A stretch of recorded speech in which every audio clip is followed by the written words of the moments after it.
How's everyone doing today? I have a Blu-ray mail day with 9 pickups. All these came today, and I figured I'd go ahead and do a update mail day for it. If you've seen any of them, definitely let me know what you think of them and which one is your favorite. First up, the first 3 are from Arrow Video, and it's Scared Stiff, which this looks so familiar to me. I think I might have seen this a long time ago. Just looking through the booklet and seeing a couple of the scenes, it reminds me of something. I don't know if I ever saw the full thing of it, but it brings back some memories, so definitely looking forward to seeing if it refreshes anything. But it's basically about a couple who moves into an old colonial mansion, and they make a gruesome and strange discovery in the boarded up attic, and I guess there's a dark, blood-stained past to this mansion, and it's about to terrorize them. So that artwork looks amazing too. This would be an impulse buy based on that, and plus 80s horror, I dig it. And I love what Arrow Video is doing with their releases. Again, I talk about this every time because it deserves to be talked about. Their transfer, the special features, look at all that right there. And the newly commissioned artwork, the reversible artwork with the old school artwork right there. And the disc artwork, the booklet. If you're a physical media collector, one of the best companies releasing Blu-rays out there. You know, the packaging as well, the clear case, just something like that just adds to it. There's the booklet, and I love when they include the booklet. You know, you get behind the scenes information, photos, all kinds of, whoa, that looks awesome. How awesome is that?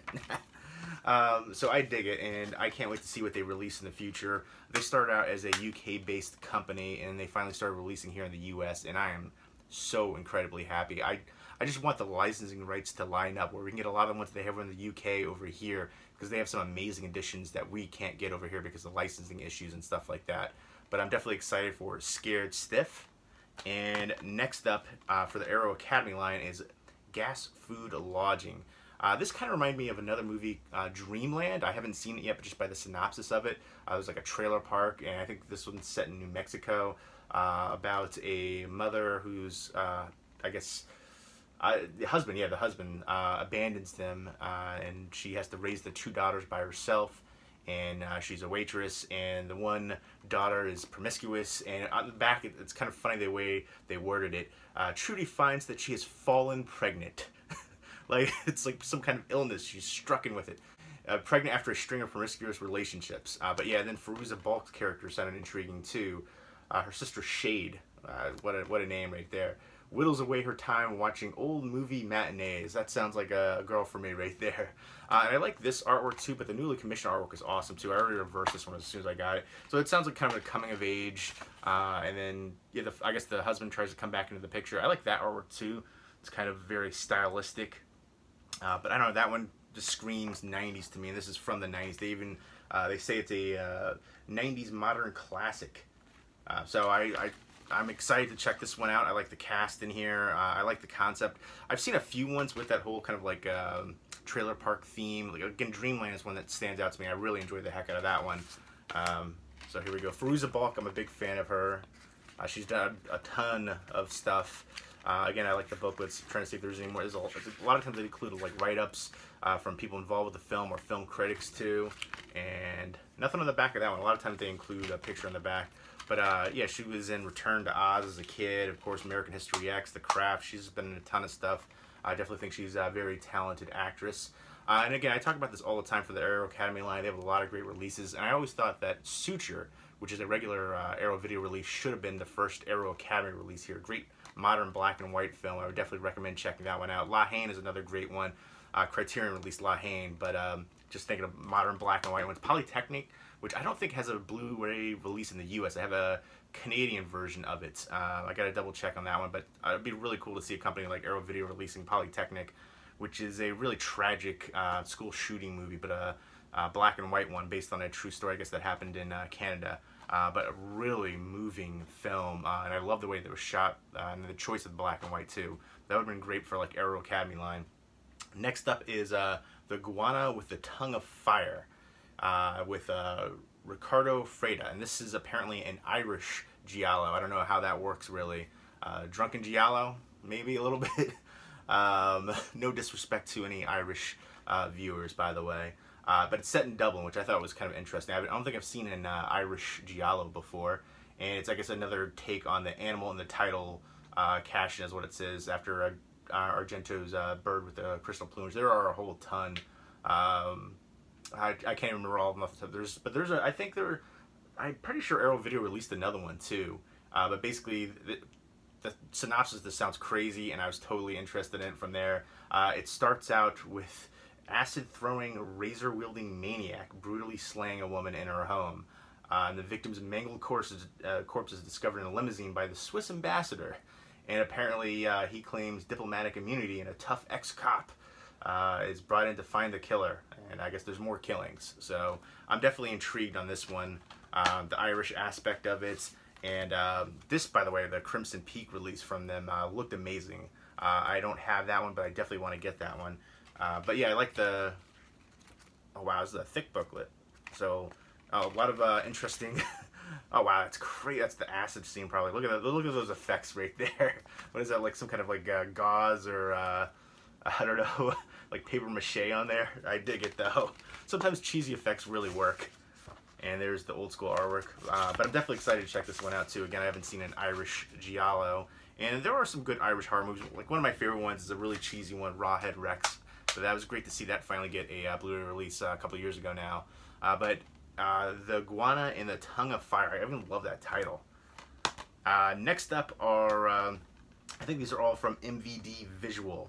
One thing that I don't like that MVD does for their these review copies sent in, they put holes through, usually a few companies do. Actually, I only think 3 companies do it now. Universal will put like a slash through the barcode.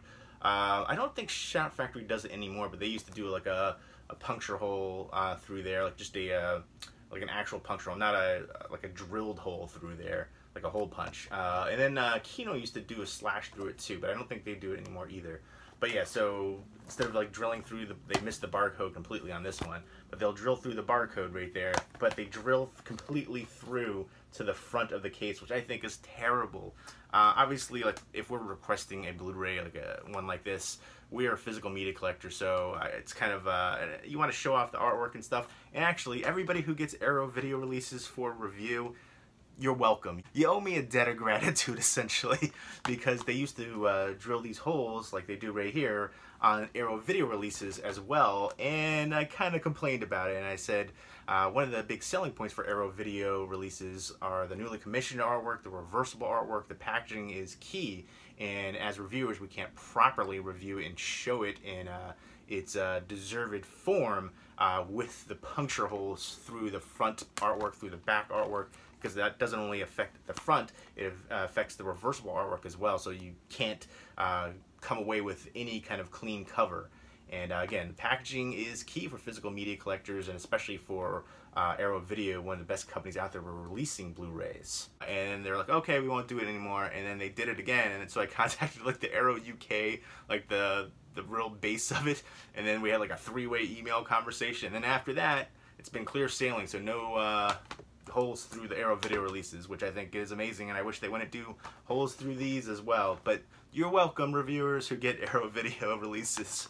But yeah, I think that annoys me so bad, and I love this. This is the only movie I've seen in a bunch, and I love that one, so kind of bummed. But go ahead and show you in Rant right there. You guys probably don't really care about the holes. You're like, you're getting them for review anyways. But I don't know, if I like the movie, you know, I don't know, I don't want to have a hole through it.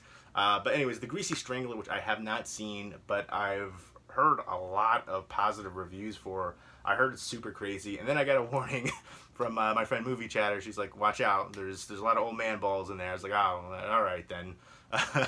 But yeah, apparently it's a father and son who have a disco walking tour, and apparently they compete over the attention of an attractive girl, and then there's it says an oily, slimy, inhuman maniac dubbed the Greasy Strangler is stalking the streets and strangling the innocent. So that right there sounds pretty crazy. I've heard a lot of good reviews for this, though. I heard it is a ridiculous, absurd, I like cinema absurd movie, so hopefully this will be interesting. And some good blurbs right there. This is the special director's edition of it. So there is the pink disc right there. But yeah, looking forward to checking it out. Hopefully there won't be that much old man nudity in there, but Yeah, definitely let me know if you've seen this one and what you think of it. Again, I've heard just so many crazy things. And I like some really ridiculous, absurd movies. I recently did a video where I talked about a movie called R100, which is another one I think is super underrated but super crazy. Not going to be for probably most people, but I love the heck out of that one. Next up is Life in the Doghouse, which I heard about this from Stephanie Movie Chatter. If you haven't checked out her channel, definitely go do so. I'll put a link down below. But she did a review for this one, and I'm definitely looking forward to it as well. It sounds like a very moving documentary right here, based on the life stories of two guys, Danny and Ron, who have a dog rescue, and they, I guess, basically have all the dogs in their house. They said 10 years later and 10,000 dogs later, I guess they've saved and worked with. It sounds extremely moving. Any kind of dog rescue, any kind of thing like that, definitely pulls at the heartstrings for me. So I dig it. Can't wait to check this one out. And yeah, I believe they have an Instagram as well. I'll put a link to Stephanie's Movie Chatter's review for this as well in my comment section. I'll do it in like the pinned section so you can check out her review for it. But I'm definitely looking forward to checking this one out. There you go. Yeah, like I always say this too for movies where they have like, you know, people in them who die. I'm just like, it was their time. But if like a dog gets killed in a movie, I'm just like, oh, it just kills me. It breaks my heart. Even ones like I Am Legend, like, you know, just I could see it coming. I was like, no, don't do it to me. But next up from MVD Visual is The Vault, which I saw this on Netflix, and I thought it was amazing. I thought it was really unique and atmospheric, and something quite, again, very unique. Basically, it's a bank robbery with ghosts essentially thrown in there. James Franco's in there. I kind of, all right, my two criticisms for this movie are the ending didn't quite fit, and I wanted a little bit more from like kind of the ending too. With certain characters, I think they could have done a little bit of tweaking there, and I think they could have stood out even more, but I really dig the heck out of it. Basically, they're robbing this bank, and the manager tells them to go to the basement level vault, and that's when things start getting super creepy and weird, and then you see kind of these different people and things that have happened in the past and how it kind of ties in, and obviously people start getting killed, and there's horrific visions. But I love the heck out of this one, and I'm kind of bummed that there's the hole drilled through the artwork. If it was just on the back, I wouldn't mind so much, but the fact that it's drilled through the front cover, that is such a bummer. That is killing that appeal right there. But I love the heck out of this one, and I'm looking forward to revisiting it, and I would definitely recommend checking that one out. The next three are from Film Movement, which I think is a phenomenal company. I've talked about them before. I think they're a very underrated company. They don't get quite as much love, and they definitely deserve to. I feel like some people don't know about them. If you like Criterion Collection, they're somewhat similar for their classics line, and even the regular line too. They do a lot of international films, a lot of classics too. But two of my favorite releases, every time I mention them, I talk about them, were the two New Zealand films, The Quiet Earth and then We Were Warriors. I think both of those are amazing films that I would highly recommend the heck out of. And I love their film, the classics line for Film Movement. They usually include like a booklet, and they just go all out, amazing releases. These are some ones that I have not seen. I'll go over this one first. It's Mydak Alley with Selma Hayek, and Selma Hayek is just stunning. One of my earlier crushes. I remember watching From Dusk Till Dawn, and just that scene with Quentin Tarantino drinking the alcohol off her foot. I was like, I know Quentin Tarantino was loving that too. He was probably like, let's reshoot that. That was good. A couple more takes. But yeah, right here it just looks like it's kind of a combination of different lives intersecting, a diverse group of individuals in Mexico City neighborhood.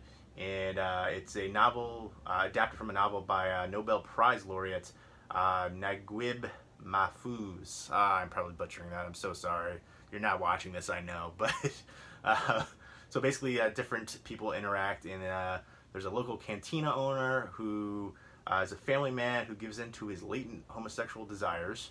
His son yearns to immigrate to America, and then the desperate spinster dreams of finally finding a husband. And then there's Abel, the poor barber whose romance with the innocent beauty, Selma Hayek, tragically ends after she is coerced into a life of debauchery. Oh, don't do it, Selma Hayek. Don't. Stay pure. I know. Apparently she's married to like a billionaire, somebody like super rich. But definitely looking forward to checking that one out. And then next up from them is The Third Murder, which I've heard great things about. I know some people put this on their list for the best films of 2018. but it came out in Japan. This is a Japanese film in 2017, I thought. It says 2018 on here, but I'm pretty sure I looked it up and it said 2017 in Japan. So if I see like a movie that is released in the home country in that year, then I like say 2017. I'm not gonna, even if we don't get it here till 2018, it's still, I can't put it on my list. It still came out in that country in 2017. It's unfortunate that we don't get the, releases over in the world like all at one time, but still. Let me know if you do that the same way, or if you're like compiling your list of top movies of the year. If you finally get this over here, would you include this in the 2018 or 2017 list, even though it came out in its home country the year before? But basically, it's about a defense attorney who is defending a murder robbery suspect, and he does so reluctantly after knowing the man has provided a full confession and has been convicted previously of murder 35 years earlier. But he digs deeper into it, and he's actually not sure that the client actually did it, and I guess he's just kind of going over that, and it says gripping and morally complex, and I guess they're saying it's having some drama with the flashbacks and kind of digging deeper into the mystery of it, and it's got some procedural drama going on too, and I guess they're trying to find the meaning of truth and innocence. It looks intriguing. I've heard good things. The third murder, so maybe there's going to be another murder. There's, I guess, 2 already that they talk about in the synopsis, but there's that one, and the next one is the Polish submission for Best Foreign Film from 2017, and this is After Image, a film by Andrzej Wajda, and it's a legendary, I guess, Polish director, and it's about renowned avant-garde painter Ladislaw Stremiński. I am butchering these names. I apologize so much. Yeah, but this is, I guess, post-war Poland, and it's just basically he's working at a university, and students love him, and basically university authorities and I guess the party is basically trying to drag him through the dirt, and he's just trying to continue his painting and his political beliefs and artistic convictions.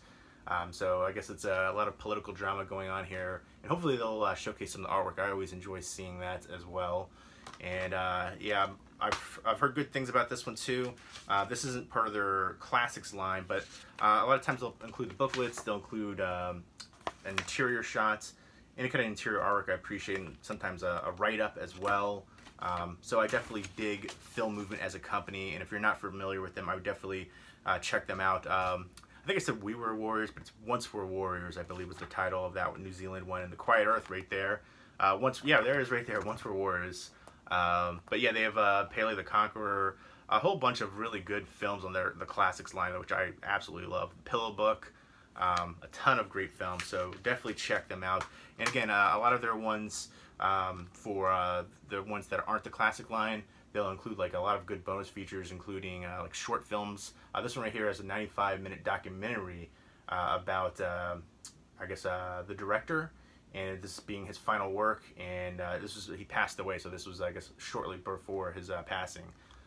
So there you go. Those are the 9 pickups right there. If you've seen any of them, definitely let me know what you think of them, and let me know which one is your favorite and which one I should watch first, because the only one I've seen out of this was The Vault, and Scared Stiff looks familiar, but I don't think I ever saw the full thing. I might have just been on TV when I was like a little kid and flipping it on, but like, oh, that looks freaky. But I saw some images in there that kind of brought back some memories, but definitely looking forward to checking out all these ones. But yeah, let me know what your choice would be for what I should watch first. Leave me those comments down below, and hope everybody's doing well. Take care.